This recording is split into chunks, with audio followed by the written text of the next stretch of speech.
أعوذ بالله من الشيطان الرجيم. بسم الله الرحمن الرحيم.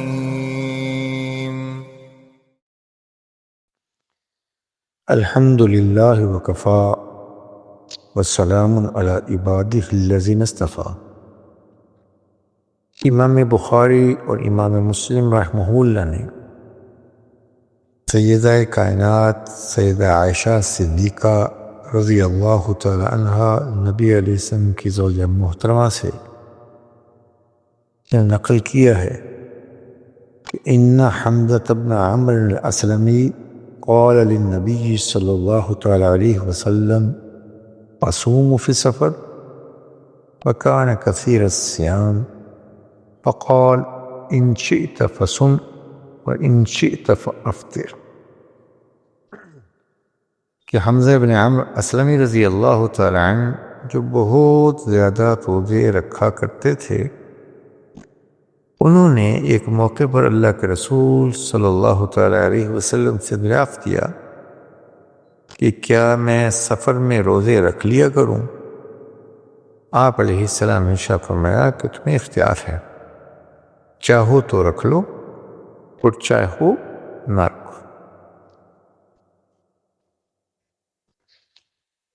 رمضان المبارک میں اللہ سبحانہ و تعالیٰ کا حکم روزہ ہر مسلمان مرد کے لیے جو عاقل بالغ ہو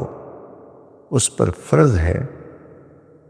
من شہد منکم الشہر فلیصمہ، کہ جو بھی تم میں سے رمضان کے مہینے کو پائے وہ عاقل ہو، بالغ ہو، مسلمان تو ہے ہی ہے، اور دو چیزیں اس میں نہ ہوں، بیمار نہ ہو اور حالت سفر میں نہ ہو۔ تو من کان مریضا او علی سفر فعدت من ایام اخر، اللہ نے ارشاد فرمایا کہ جو مریض ہو، ایسا مریض کہ روزہ رکھنے سے اس کا مرض بڑھ جائے، ایسا دیندار ڈاکٹر اور طبیب جو خود روزے کا نماز کا پابند ہو، وہ اپنا علم کی بنیاد پر اس مریض کو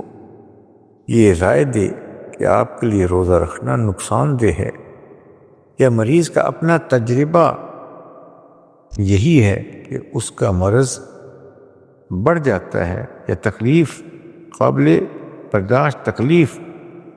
اور روزہ کی مشقت وہ برداشت نہیں کر سکتا، تو ایسا شخص مریض ہے، اس کے لیے گنجائش ہے کہ وہ رمضان کے دنوں میں روزہ نہ رکھے بلکہ بعد میں یہ روزہ رکھ لے۔ وہ علی سفر، یا سحری کے وقت میں حالت سفر میں ہو۔ اب یہ ایسا مسافر جو شرعی مسافر ہو اور سفر کے وقت میں سحری کا انتظام، سحری کا وقت ہو جائے، تو سفر کو شریعت نے اپنی ذات کے اعتبار سے قابل مشقت قرار دیا اور سبب مشقت قرار دیا، لہذا سفر چاہے آج کے دور کا جتنا بھی آرام دہ ہو، شریعت نے اس کو قطعۃ من النار قرار دیا کہ یہ مشقت ہے، آدمی کو اس میں صعوبت و تکالیف آتی ہیں، لہذا اللہ نے شاہ فرما دیا کہ